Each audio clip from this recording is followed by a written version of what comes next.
আমি ভাবতেছি যে ভারত ভাই বাংলাদেশকে নিয়ে খেলে। এই দেশের সরকারে যে যখনই বসে ভারত তাকে টেকনিক্যালি আপনার কন্ট্রোল করে।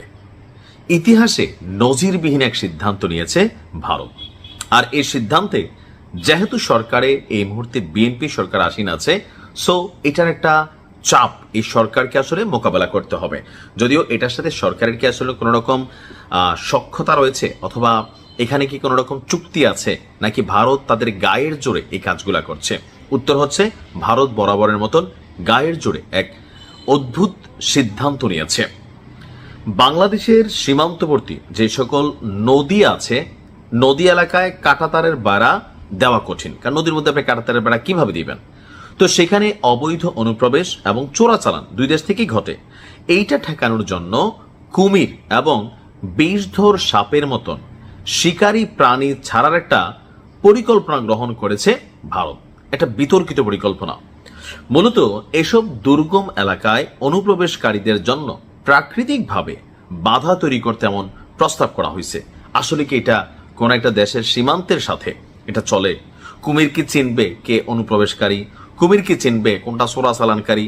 ভালো একজন মানুষ মাছ ধরতে গেল, অথবা কোনো মানুষ গোসল করতে গেল, গরুড়ে গোসল করাইতে গেল, বিভিন্ন কারণে আমরা হয়তো নদীর মধ্যে তো আর সীমানার আইল টাইল থাকে না, বুঝতে একটু কষ্ট হয়।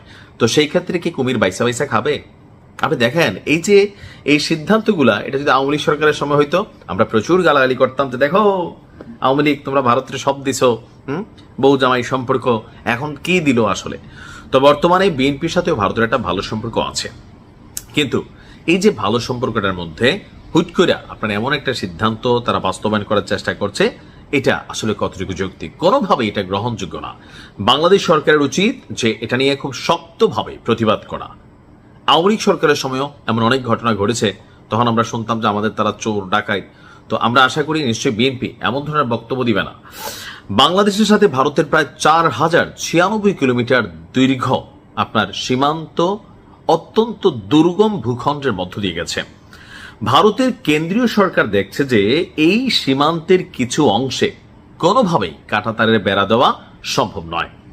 গত 26শে মার্চ এক আভ্যন্তরীণ চিঠিতে ভারতের বর্ডার সিকিউরিটি ফোর্স বিএসএফ এবং পূর্ব ও উত্তর পূর্ব ফ্রন্টের সদর দপ্তরগুলোকে একটি নির্দেশ দিয়েছে। এতে সীমান্তের ঝুঁকিপূর্ণ নদীপথগুলোতে সরীসৃপ অর্থাৎ সাপ, ব্যাঙ, কুমির এগুলো ছেড়ে দেওয়ার সম্ভাব্যতা যাচাই করে দেখতে বলা হয়েছে। বাংলাদেশের সাথে সীমান্তে বেড়া দেওয়ার ভারতের এমন পদক্ষেপকে দেশটির মানবাধিকার কর্মী এবং বন্যপ্রাণী সংরক্ষণকারী উভয় পক্ষকেই চিন্তায় ফেলে দিয়েছে। প্রশ্ন উঠেছে সীমান্তের উভয় পাশের স্থানীয় জনগোষ্ঠী এবং এই অঞ্চলের বাস্তু সংস্থানের জন্য, জীববৈচিত্র্য রক্ষার জন্য এমন পদক্ষেপের ঝুঁকি ঠিক কতটা? কেন ভারতের সীমান্তরক্ষী বাহিনী হিংস্র বন্যপ্রাণী মোতায়েন করতে চায়? ভারত বাংলাদেশ সীমান্তে পশ্চিমবঙ্গ, ত্রিপুরা, আসাম, মেঘালয় এবং মিজোরাম রাজ্যের কাজ দিয়ে গেছে। এই এলাকাগুলোতে পাহাড়, নদী ও উপত্যকা ঘেরা অত্যন্ত দুর্গম কিছু অঞ্চল আছে। ভারত ইতিমধ্যেই 3000 কিলোমিটার সীমান্তে বেড়া দিয়েছে। বাকি অংশগুলো আছে জলাভূমি এবং নদী। আর এসব জায়গায় সীমান্তের উভয় পাশেই স্থানীয় মানুষেরা বসবাস করেন। তো এখন এই যে অবস্থা, এটা নিয়ে আল জাজিরা বলছে যে আসলে এগুলো কি মাথাও লেগে গেছে। তবে এই মুহূর্তে ভারতের এমন একটা অবস্থান, এটা ভারতের সাথে ভারতের জনগণকেও একটা অসামঞ্জস্য পরিস্থিতিতে ফেলে দিবে। ভারতের মানবাধিকার কর্মীরা তারা চেতে যাইব। তারপর হচ্ছে যে এই মুহূর্তে বন্যপ্রাণী নিয়ে যারা কাজ করে তারাও চেতে যাবে। আর সরকার, যেহেতু বাংলাদেশ সরকার এই মুহূর্তে বিএনপি সরকার আছে, আমি মনে করি সরকারের পক্ষ থেকে খুবই কড়াভাবে একটা রিয়াকশন দেওয়া উচিত যে বাসর ঘরেই বিলাই মেরে ফেলতে হবে, নয়তো এই বিড়াল কিন্তু আঁচড় দিবে। আশা করি ভারতকে আল্লাহ কিছুটা বুঝ জ্ঞান দিবে।